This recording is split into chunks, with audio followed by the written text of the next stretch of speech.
Yo, good evening, everyone. Yo, this is Matrix Unlocked.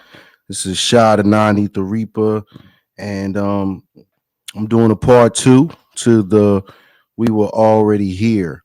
This is part two. I'm gonna be getting into a little more, a little more information, going deeper in, and shout out to my boy Ray Valito, for creating this dope shirt right here.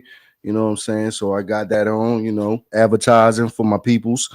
Anybody else would like your products advertised, I'll definitely give you a shout out.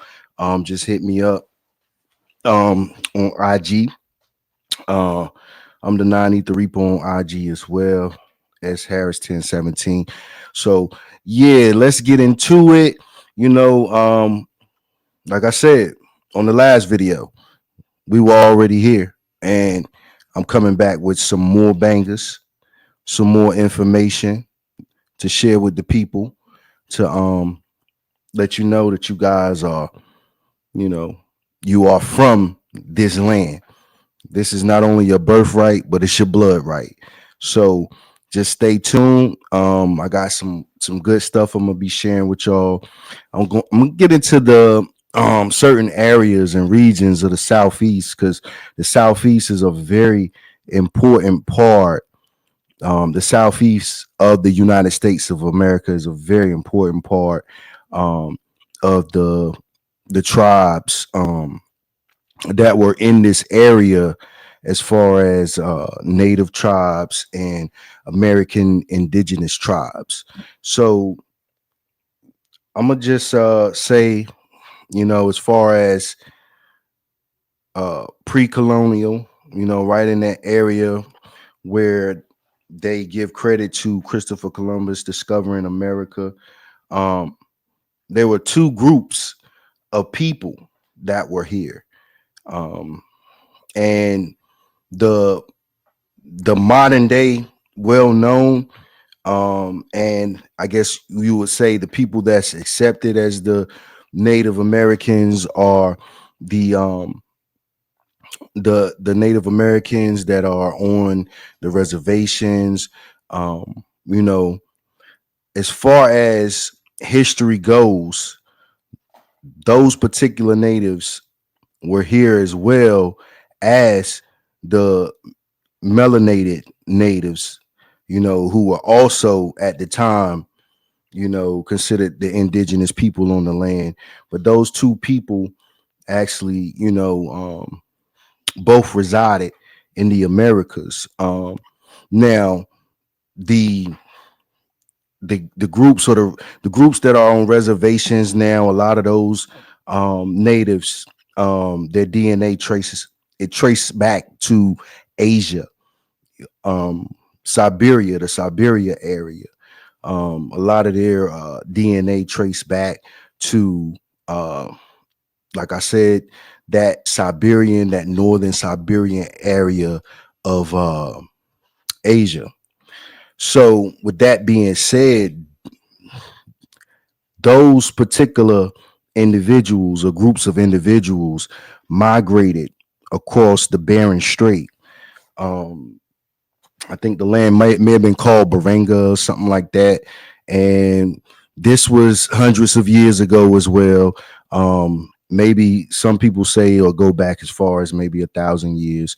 But it was people in the region, in that northern region of Asia, that migrated and walked across the Bering Strait, when they tell you at the time that the, I would say, what, eastern part of Russia connected to the top of Alaska, and they came down and walked down through the top of the northern part of what we call North America, or what you would say modern day Canada is.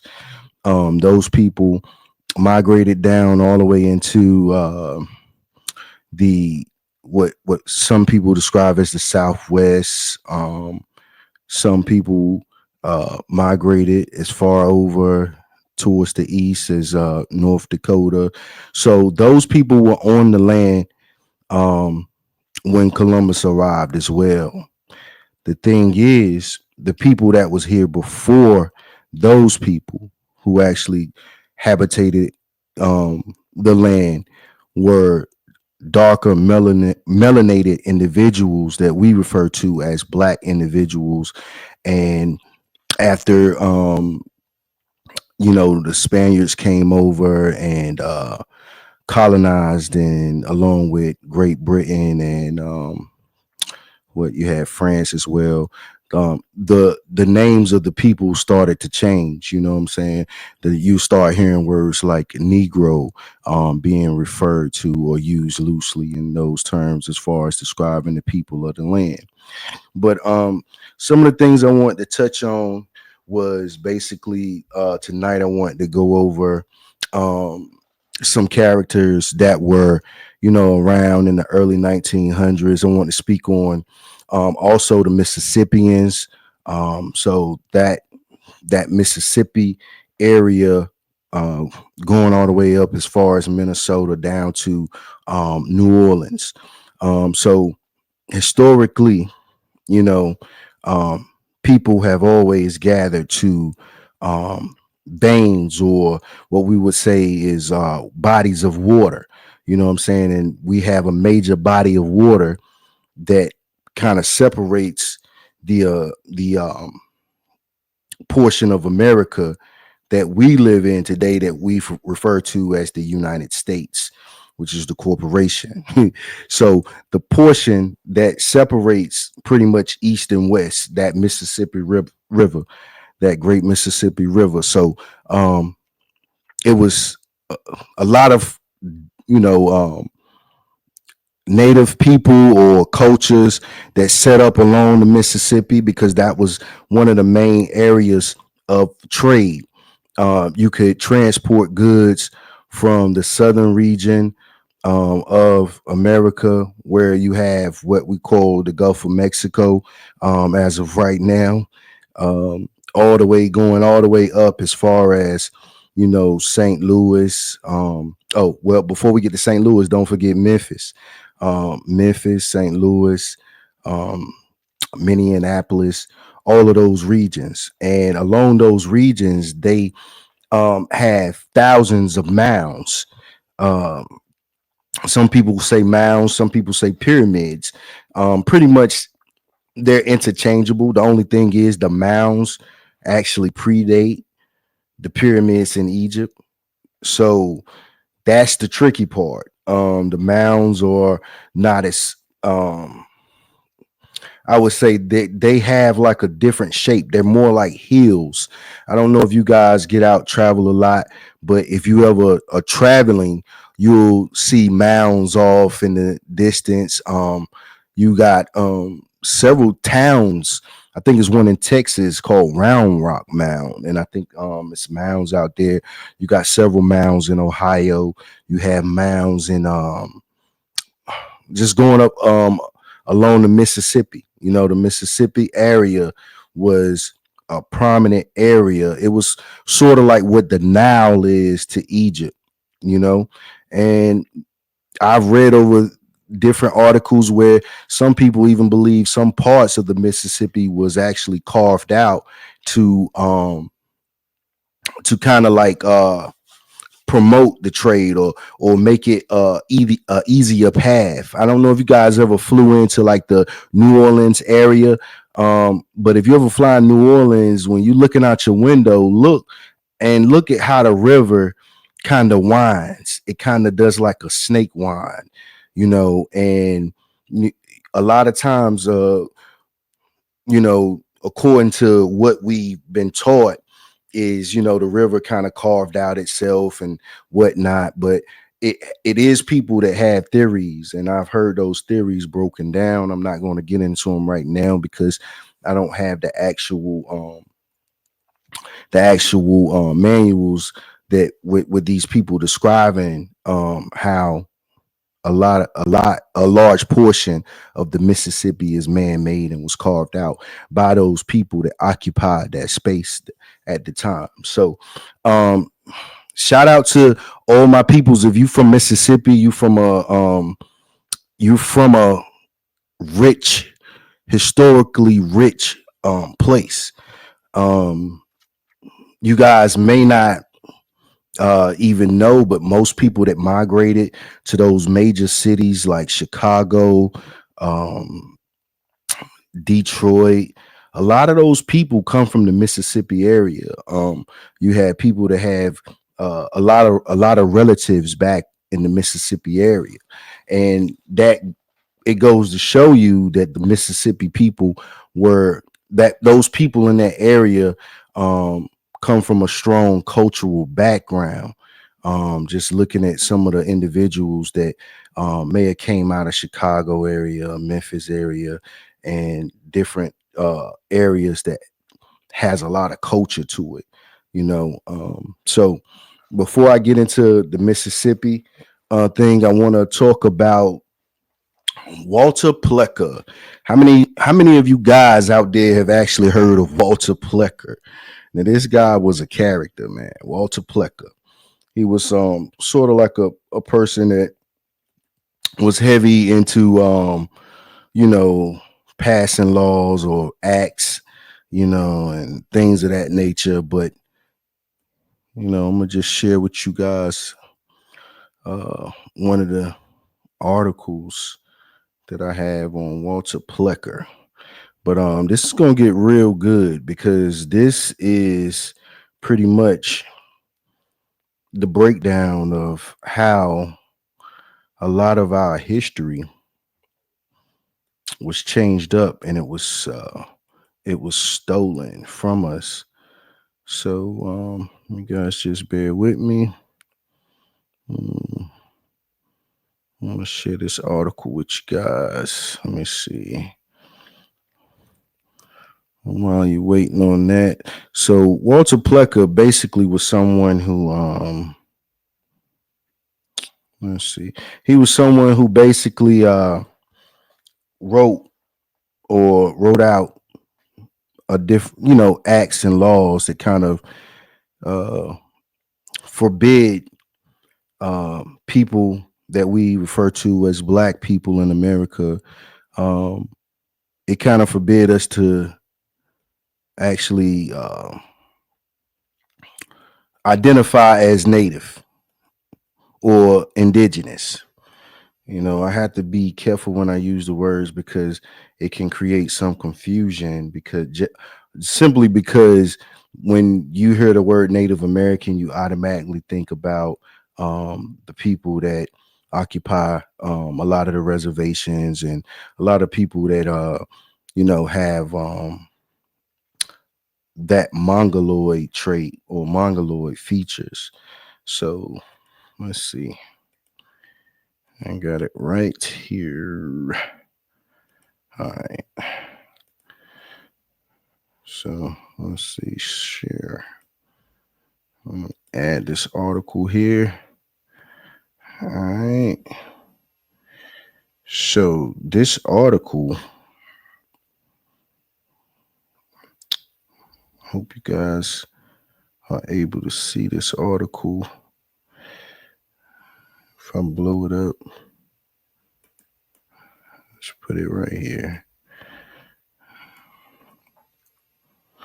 Walter Plecker asserted that Virginia Indians no longer exist. And they have a date here of December 1943. Let's see. So you guys can pretty much see. I'm going to read over some of it though. Let me read over some of this right here. Just to give y'all an idea and background. All right. So, historical background. Virginia has had a long history of legally defining people by race. Colonial laws on slavery often use the words Negro and slave interchangeably. And by law, at various times, some Indians could be enslaved and others not.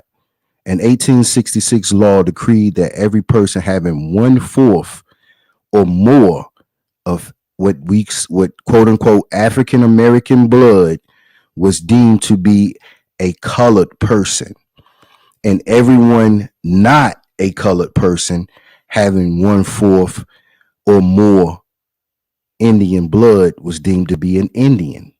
So basically, what this is saying here is pretty much if you had maybe one, I say, one grandparent that was considered black or Negro or colored at the time, and the rest of your family identified otherwise, uh, you were pretty much made to. It was outlawed that you could even, identify as black. However, if you had one parent or one grandparent and you were what they call of Caucasian descent, if you had one grandparent that was considered a Native American, then it was total opposite. You could claim to be a full-blooded Indian.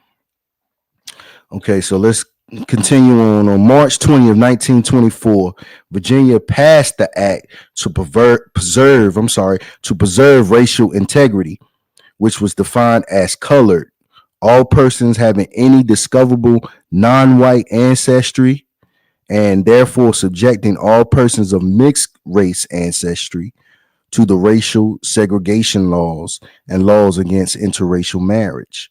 So this act to preserve racial integrity was an act that pretty much banned interracial marriage, and it had a lot of segregation laws, and it basically had a lot of undertones of what the law was decreed in 1866.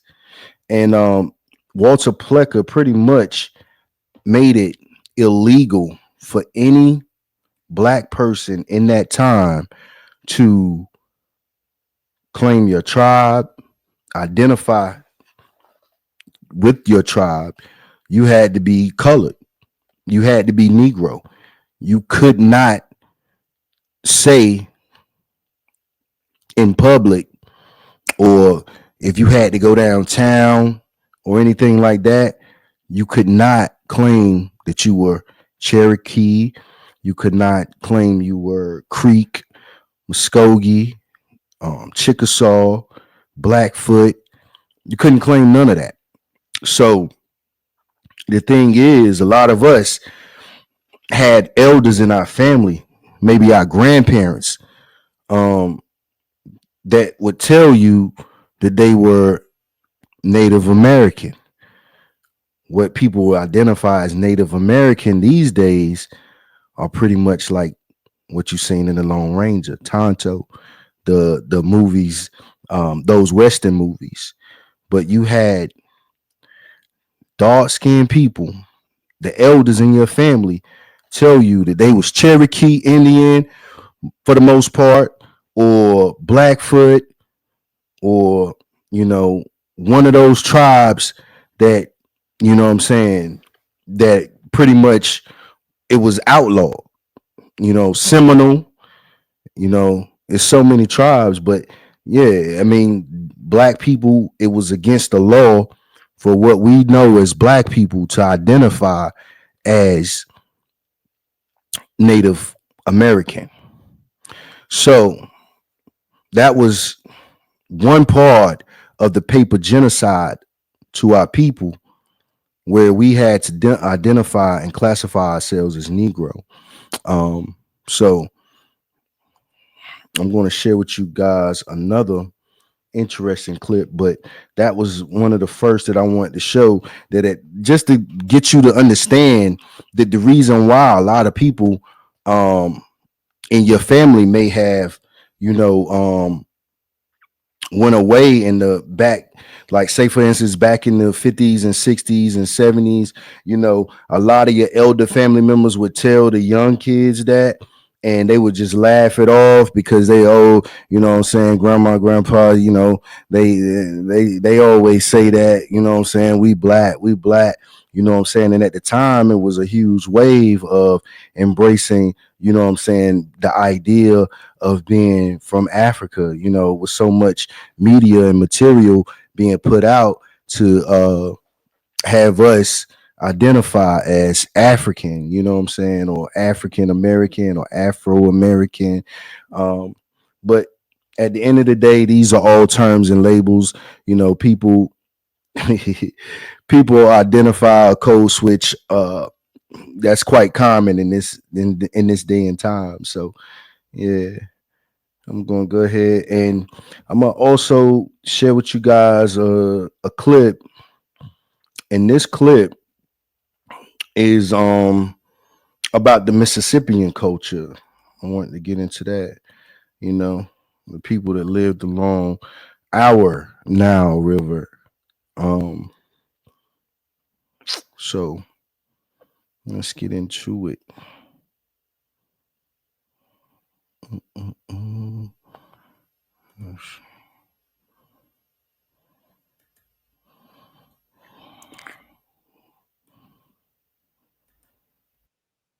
Is a real hidden artifact from the Mississippian culture. Look at the way his body is posed. I'm pretty sure you guys saw that pose before, but let's keep going. All we know about these early Americans comes from the evidence buried in their mounds. You're hiking in the woods, and suddenly, there up ahead, you see a mound rising up from the flat countryside. You recognize it immediately as one of the more than 100,000 Indian mounds found throughout the Mississippi Valley and the Great Lakes areas. No one knew for sure who the mound builders were until archaeologists went inside. They found rooms that were obviously burial chambers. What other culture had burial chambers with their personal items and weapons? Let's keep going. For whom? Skilled traders, for one thing. Who else was skilled traders who traded exotic goods on the Nile River? Let's keep going. They found grizzly bear teeth from the Rockies, conch shells from Florida, hammered copper from Lake Superior, obsidian from Yellowstone. What other culture used obsidian in the burial process? And mica from the southern Appalachian Mountains. What other culture mined and used mica? You see where I'm going with this? We know this is a real.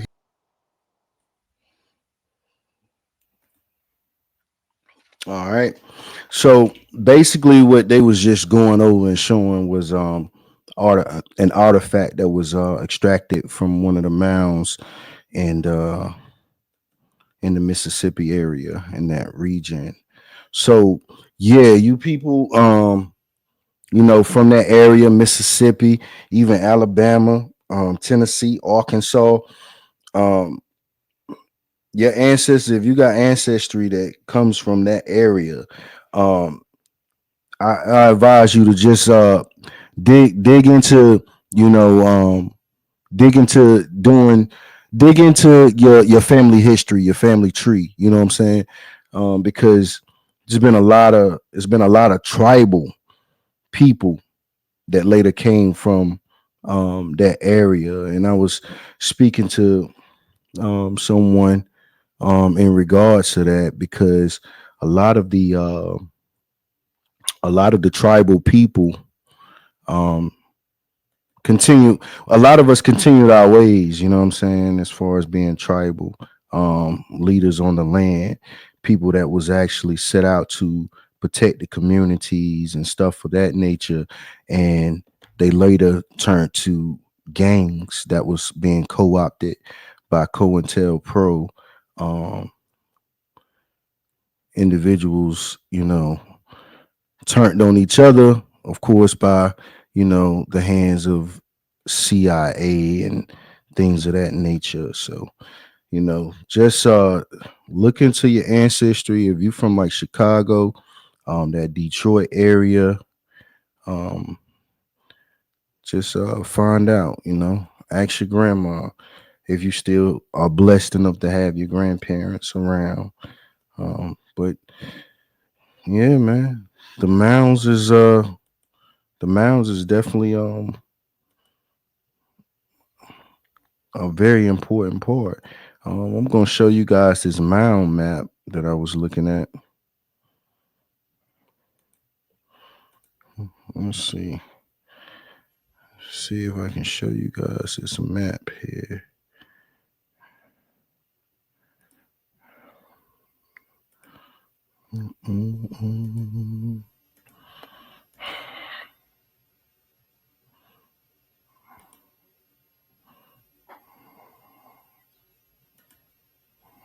Okay, let's add this to the stage real quick. So these right here are pretty much mounds that are all throughout the South, going into the Midwest area, going into Minnesota. If you see some of the notable names, some of you guys may have visited these places, or some of you guys out there may be from these areas. You see Moundville. It looks like a mound in Bessemer.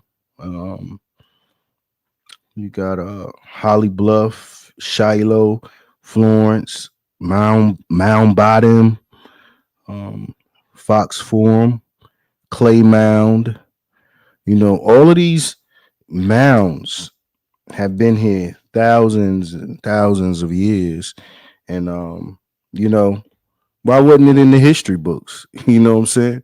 It just don't make sense. It don't make sense to have all of this history here, all of this rich history here, and them not included in our history books, you know.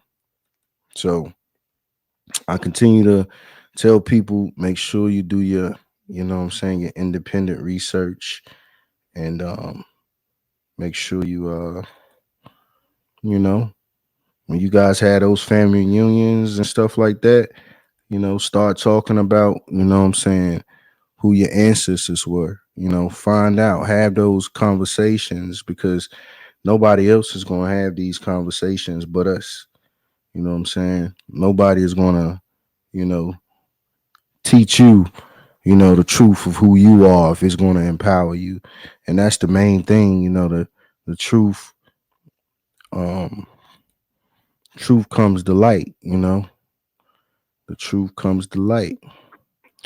So let me see. I'm gonna share this right here. This last video I want to share with you guys. All right.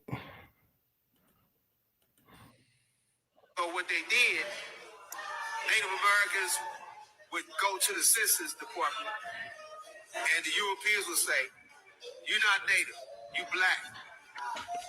That stopped the natives from claiming the land, because if they say you was black and you're not Native, then you can't occupy your land no more. So it became eminent domain. You see what I'm saying? They snatching property just because they changed who you were.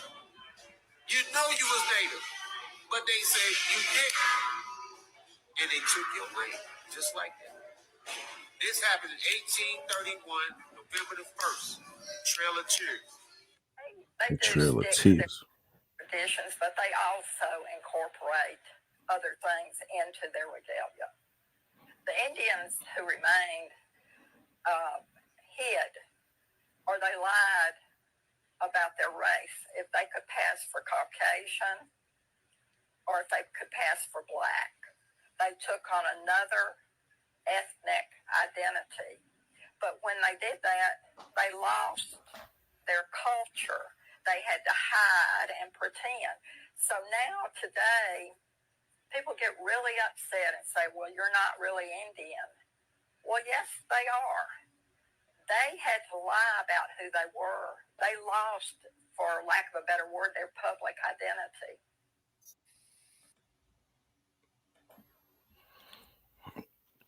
You see, so this is not just, you know, a thing, a fad, or anything like that. This is the age of information right now. People are coming into it being easy to access information, you know, easy to pass information.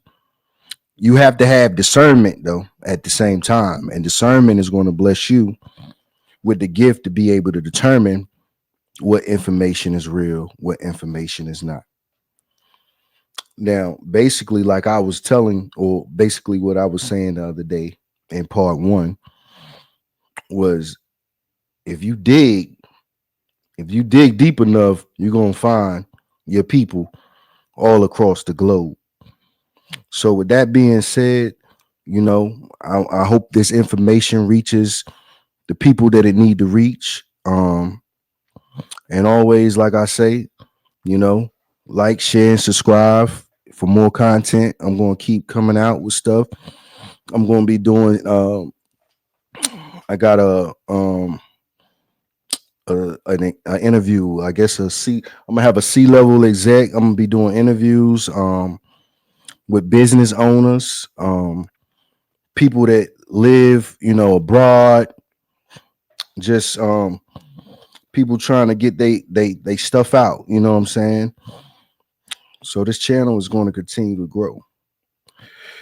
But I'm gonna let you guys go, and I'm gonna get out of here.